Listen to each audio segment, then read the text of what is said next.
Army chief की तैनाती पर फवाद चौधरी की हुकूमत पर सख्त तनकीद।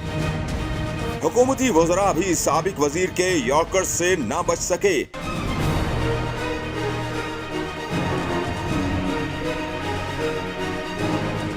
साबिक वजीर और तहरीक इंसाफ के रहनुमा फवाद चौधरी का कहना है कि चोरों ने आर्मी चीफ की तैनाती के अमल को मुतनाज़िया बना दिया है। एक वजीर कोई और बयान देता है तो दूसरे का कुछ और होता है। पीटीआई रहनुमा ने कहा कि वजीर आजम शहबाज शरीफ चिलमन से लगे बैठे हैं और कहा कि नए आर्मी चीफ की तैनाती के लिए हमारा कोई फेवरेट नहीं।